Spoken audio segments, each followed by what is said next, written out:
When I opened my eyes again, I was back 5 hours before the typhoon hit. This time, I moved out on my own. They praised me for being sensible and understanding. But they didn't know, this house would soon collapse into rubble. Hello everyone. Welcome to Empress Revenge Stories. Let's begin. Before the super typhoon hit, my parents kicked me out of the house. Their reason? They were worried there wouldn't be enough food, with one more mouth to feed. My brothers, sisters-in-law, and nephews would go hungry. I was swept away by the typhoon and smashed to death on the street. I hadn't even had time to claim the 10 million yuan lottery ticket I'd just won. When I opened my eyes again, I was back 5 hours before the typhoon hit. Before they could kick me out, I offered to leave on my own. My parents praised me for being mature. My brothers and sisters-in-law said I was sensible, and my nephews called me an idiot. But they didn't know that when the typhoon hit, the house they lived in would collapse into a pile of rubble. When I opened my eyes, I found myself lying intact on my familiar single bed. The searing pain in my body was suddenly gone. Realizing I had been reborn, I quickly reached into the hidden compartment of my bag. Thankfully, the lottery ticket I'd hidden was still there. I clutched it, crying tears of joy, as the tragic scenes of my past life flooded back. The weather forecast said the super typhoon would make landfall at 7 p.m. off the coast near my town. That afternoon, my parents suddenly told me to go to the countryside, a 4-hour drive away, to look after my grandparents. 1. Because typhoons were unpredictable, and I'd be traveling during the storm, which was extremely dangerous. I refused. Under pressure, my mother finally admitted the truth. She and my father were afraid there wouldn't be enough food stored up if the typhoon cut off supplies. My brothers, sisters-in-law, and nephews would go hungry. I couldn't believe it. The night before, after receiving my mother's urgent plea for supplies, I had woken up early, bought plenty of vegetables, meat, and fruit in the city, and taken a 2-hour bus ride to deliver them. That morning, when they accepted the supplies, everyone had been all smiles, but then they turned around and said it wasn't enough, and they needed me to leave. No matter how much I begged, they wouldn't budge, even when I promised to drink only water and eat nothing for days.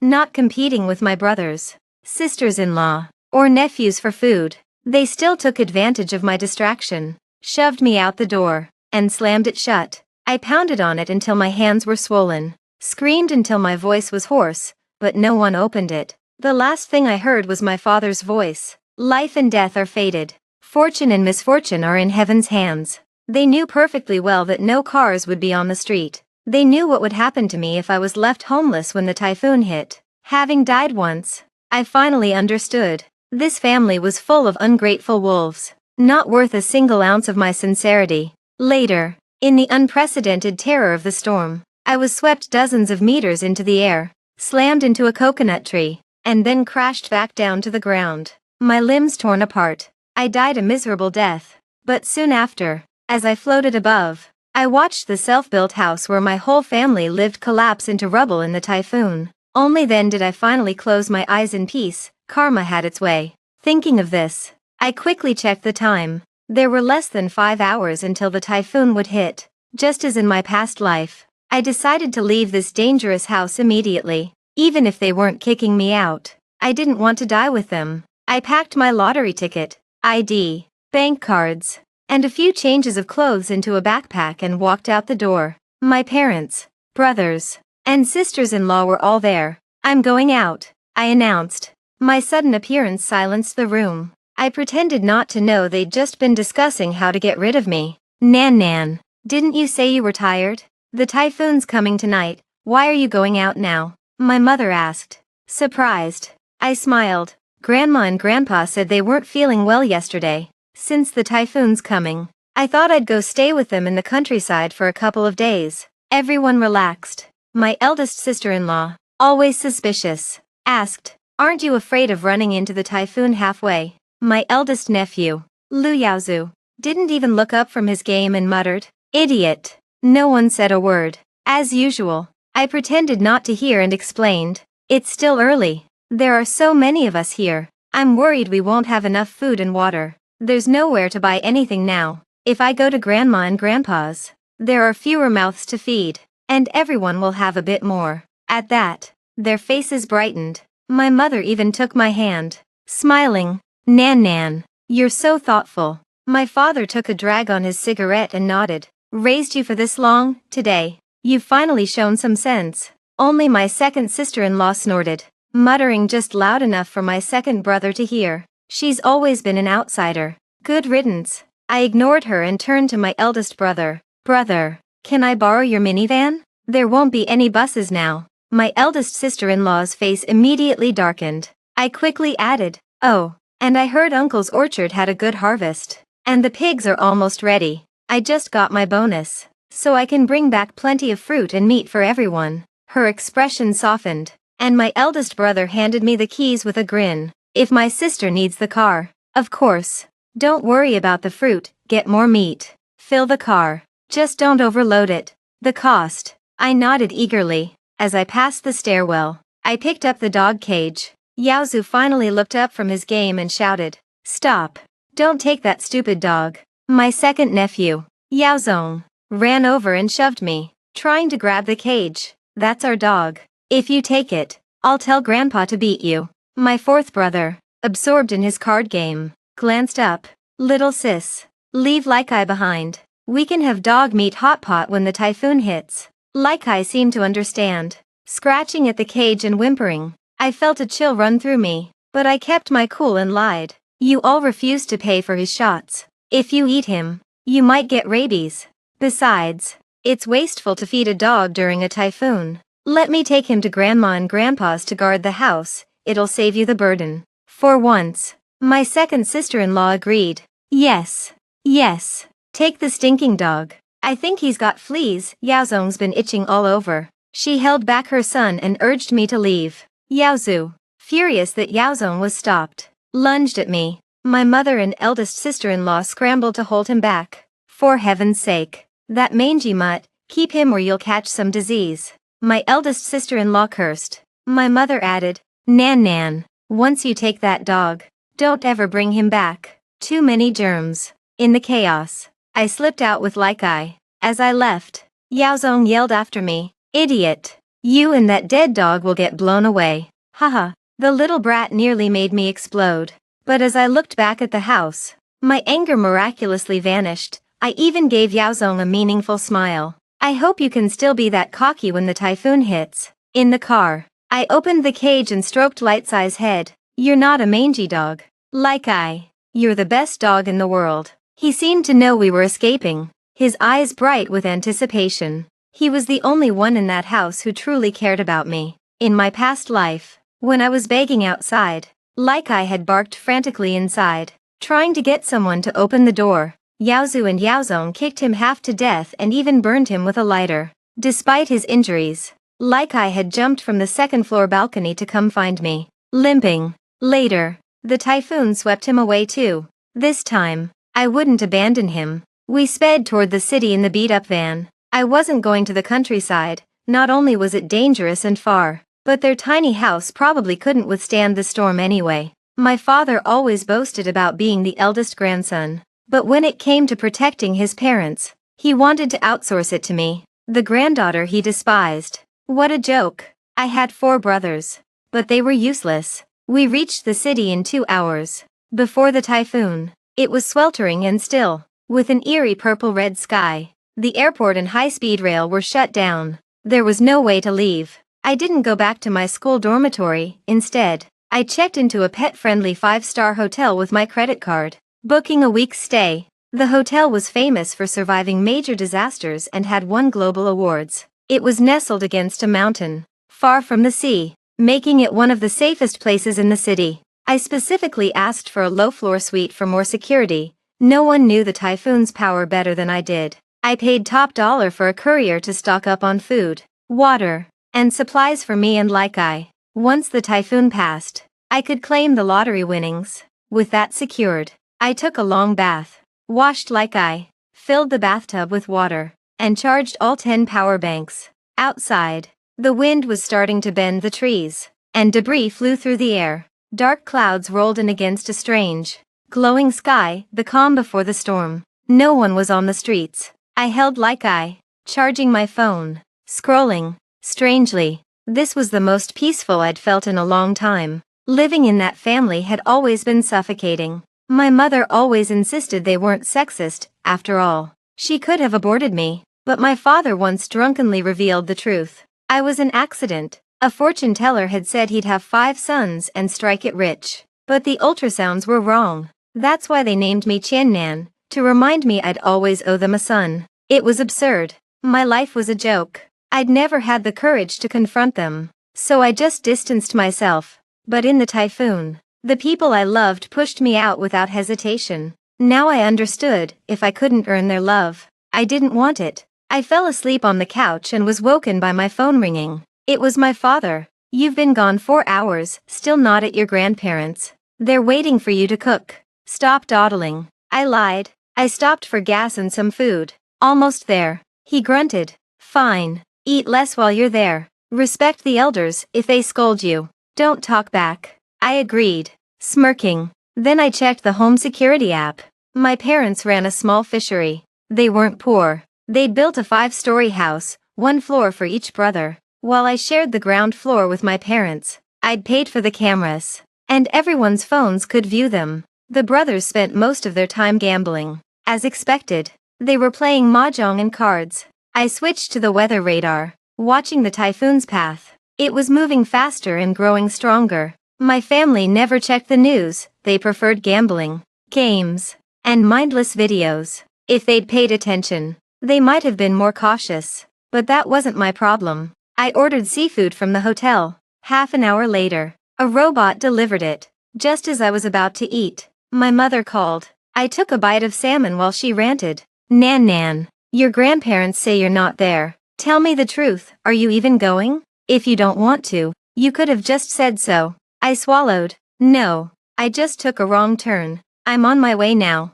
She hesitated. "Well, since you're already out, could you come home first? There's something we need." "I'm almost there. If I turn back now, I'll hit the typhoon." Silence. Then she repeated, "Just come back. You have time, the typhoon won't hit for another 2.5 hours. I sighed. "What's so urgent?" She paused. "Your third sister-in-law wants some lemon chicken feet from Wang's in town." I was speechless, mostly because I was chewing crab. "She's pregnant and picky. She won't eat anything else." My third brother grabbed the phone. "Just get her some. It's not far." I spat out crab shell. "Why don't you go? It's a 10-minute walk." "She's carrying my child." He snapped. "What if I get blown away?" So I was the expendable one. I hung up. He kept calling, but I ignored him. When I finished dinner, it was 5 o'clock. The typhoon should have hit the town by now. Even in my solid hotel room, I could hear the terrifying wind outside. Through the window, I saw debris flying everywhere. I opened the security feed. The house was a mess. The glass was shaking violently, and furniture was sliding. The top floor was leaking. But my brothers were still playing cards. My father was sweeping water from the front door and cursing. That ungrateful girl. She didn't go to her grandparents or get the chicken feet. She probably went back to her dorm to hide. My eldest sister-in-law suddenly froze. Wait, she's not answering her phone. What if she got caught in the storm? My mother looked worried too. At the break, everyone came to the main room. My second sister-in-law said, "She's got a car, she can find shelter." My father grumbled, "She's just throwing a tantrum. She'll never get married with that attitude." My mother helped my third sister-in-law, who rubbed her belly and said, "I'm just worried, we've raised her for over 20 years. And if she dies now, we lose out on the bride price." My third sister-in-law smirked. "Doesn't have to be a living bride. Remember the richest family in town. Their son died, they're looking for a ghost marriage. They're offering this much." She held up 7 fingers. 7,000. No, 7 figures. Everyone gasped. My second sister-in-law chimed in. "Wow, rich people are different. That's way more than a living bride's price. And you'd get in-laws with money." My third brother agreed. "Yeah, it'd be better than her teaching job, working herself to death for pennies." I was stunned. I'd thought they kicked me out of selfishness. But this was far worse. The food shortage was just an excuse. They'd planned from the start to get rid of me during the typhoon, hoping I'd die so they could cash in 1,000,000 yuan for my corpse. A dead girl was worth more than a live one. They wanted me dead. This was murder. The family had lost its mind, and I felt nothing but cold satisfaction. I kept watching. They were already counting the money. My eldest sister-in-law dreamed of sending Yaozu and Yaozong to a better school. My second sister-in-law wanted a new car. My third sister-in-law wanted a luxury maternity center. My mother nodded. The fishery will lose money in the storm anyway. This will cover the fourth son's bride price. I couldn't watch anymore. Like I whimpered. Sensing my distress, I held him and told myself, it won't be long now. But soon my phone buzzed again, my mother calling. I answered. She sounded genuinely scared. Nan, where are you? Can you come back? We've lost power and water. The kids' tablets are dead. Can you bring some power banks? I almost laughed. They wanted me to deliver in a typhoon, like I had superpowers. Pretending to cry, I said, Mom, I was coming back with the chicken feet, but the storm hit, the car's stuck. Someone come get me. It's terrifying. There's stuff flying everywhere. They paused. You were coming back. Is the car okay? For now. I found shelter, but it won't last. Please come help, I have power banks. I begged. My second sister-in-law took the phone. Send your location. We'll figure something out. I sent a fake highway location. I heard them whispering in the background. They were worried about finding my body. Not saving me. I screamed, pretending to be hit by debris, and hung up. They kept calling, but I ignored them. My mother flooded the family chat with voice messages, getting more panicked. Nan, the glass is shaking. Nan, come help us. Nan, there's water everywhere. We're moving to the second floor. Nan, bring food, the kids are hungry. Other relatives jumped in, horrified. She went out in this. Are you insane? I replied. Don't worry, I'm on my way to care for Grandpa and Grandma. They scolded my parents for sending me out alone. My parents made excuses. She offered. She insisted. We told her to come back. But she wouldn't. The relatives backed off, just telling me to stay safe. I sent one more message. Don't worry, I found a way to avoid the storm. I'll be home soon with supplies. The chat went quiet. They were probably disappointed I wasn't dead. My second sister-in-law finally typed. Good. You're safe. I could almost feel her frustration. It made me laugh.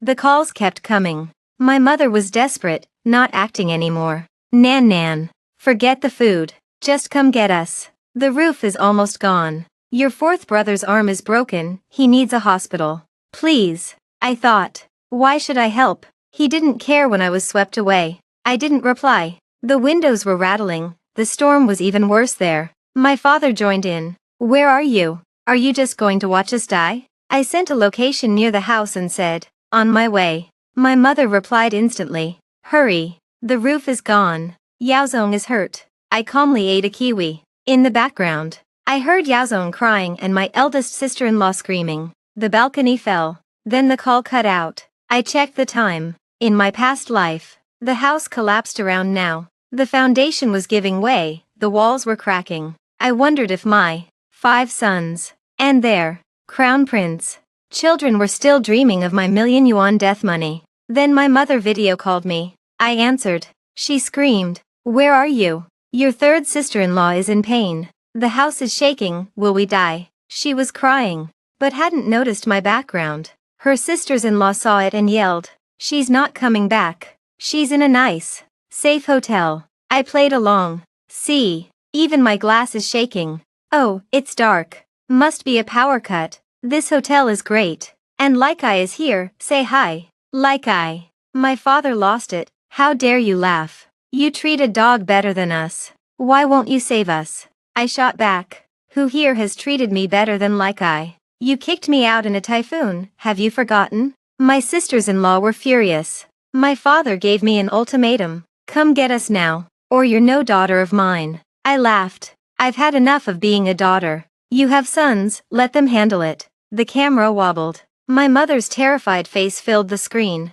How can you be so heartless? You'll go to hell. I smiled. Didn't Dad say life and death are fate? And didn't you always say a daughter can't take care of her mother? I'm just a girl, what can I do? I never heard from them again. The video cut out with a deafening crash and screams. The house must have collapsed. I put my phone on airplane mode and watched the storm with Like I. A day and a night passed. The worst of the typhoon was over. But the floods, collapses, and destruction were everywhere. Trees were uprooted, buildings destroyed, power and water were out for days. Countless people lost their livelihoods, their homes, their loved ones. Nature had shown us how small we are. I was lucky to be reborn, and to have won the lottery. 3 days later, I went back to my dorm to get clothes. Then the hospital called. My family was in emergency care. I went to confirm. At the ER, I heard my mother and eldest sister-in-law wailing. My heart sank. Had the house actually collapsed? I stood still for a moment, then walked over. My mother was crying with Yaozu, all of them battered and broken. When she saw me, she lunged, ready to slap me, but forgot her arm was in a cast, and screamed in pain. My sister-in-law spat at me. Shameless. How dare you show your face? My mother collapsed, sobbing to the crowd. 25 years I raised that ungrateful snake. When the typhoon hit, she hid in a hotel and left us to die. 3 of my sons are dead. My youngest lost an arm. My daughter-in-law and grandson are gone. Another miscarried. My mother-in-law drowned. My husband is paralyzed. Why weren't you the one to die? The passers-by were horrified. They pitied her, and glared at me with disgust. I stood there, expressionless. I knew the survivors. My parents, eldest sister-in-law, third sister-in-law, fourth brother, and Yaozu, all badly injured. The doctor tried to calm her down. I looked like the villain. I raised my voice. Do you think I control the typhoon? Did I make the house collapse? Didn't you all agree to kick me out? You said you couldn't afford to feed me. I left to find safety. What did I do wrong? The crowd faltered. I was just a young woman. How could I be responsible for so much destruction? My sister-in-law accused me of lying. So you were safe the whole time. You tricked us into thinking you'd come back. I shot back. You knew no one could drive in that storm. Yet you demanded I bring food and power banks. And you wanted me dead, don't deny it. She stammered. The crowd murmured. Natural disasters weren't anyone's fault. It was cruel to blame one person. Then the doctors came out. Patient Lu Dolly's legs couldn't be saved, amputated. Patient Lu Gui's arm couldn't be saved, amputated. My mother fainted. My sister-in-law snarled. Get lost. As I turned to leave, a nurse asked for payment. My sister-in-law screamed. We have no money. The typhoon took everything. Ask her. But my elevator doors were already closing. They'd have to figure it out. I'd told them to buy insurance, but they'd rather gamble. I ignored them, blocked them all. I bought some plain clothes, and when the lottery office reopened, I quietly claimed my prize. I donated 50,000 to rural girls and 1 million in supplies to the hardest hit areas. I didn't want to buy a house. I wanted to study abroad and eventually settle somewhere I chose. I'd keep my money to myself. In my past life, I'd joked about winning the lottery. My mother said I'd have to split it, 1 share for her and my father, 1 for each brother. What about me? I asked. We raised you, it's only fair. I was disgusted, so I never told them. They didn't deserve the luck. A few days later, they came to my school to demand money. But I'd already quit. Teaching was never my dream. When the police tracked me down, I was in a new apartment, studying for the IELTS. They arrived in full force, my mother in a wheelchair, my sister-in-law dragging Yaozu, my fourth brother, my grandfather, my third sister-in-law with her phone recording everything. I opened the door. They stared at the apartment in disbelief. My father yelled, "Heartless. We're in ruins, and you're living in luxury." My mother demanded 20,000 for medical bills. The police intervened. We can't force anyone to pay. They accused me of abandonment, threatening to sue. My third sister-in-law smiled. This apartment must be worth millions. Why hide it? You could take care of the whole family. I laughed. I'm not your parent. I'll pay child support when you're 60, just the legal minimum. The police nodded, saw it was a family dispute, and left. My family tried to force their way in, but security arrived and kicked them out. I made sure they were banned from the building, but they were relentless. They started live streaming, playing the victims, using the tragedy to get donations. Their story of loss was so compelling, a family shattered by the typhoon, that they went viral. They got thousands in tips. They played both sides. She abandoned us, but we'll forgive her. We just want to see her again. The public was on their side. People in my neighborhood started gossiping. So I opened my own live stream. I told the whole truth, and played the recorded footage from that day. Everyone saw how they planned to sacrifice me for a ghost marriage. The public turned on them. Their channel was banned. Their money was frozen. They fled to my grandfather's old house in the countryside. But they couldn't escape the shame. My father and grandfather grew bitter, taking their anger out on the women. My third sister-in-law, blamed for suggesting the ghost marriage, tried to run away, but was killed in a car accident. My parents sent her corpse off for a ghost marriage anyway, demanding the dowry. Her family found out and trashed the old house. My grandfather died of a heart attack. None of it affected me. I was preparing for my studies,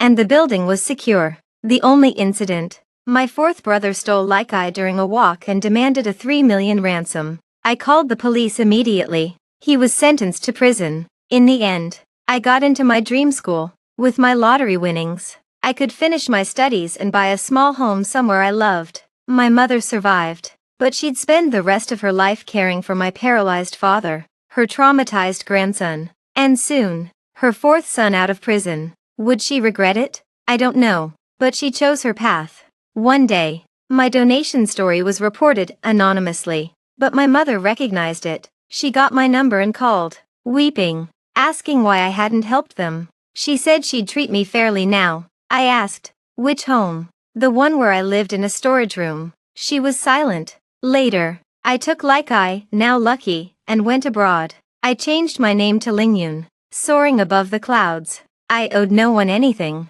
I was free to rise. After listening to this story, what do you think? Feel free to share your thoughts in the comments. Looking forward to hearing from you.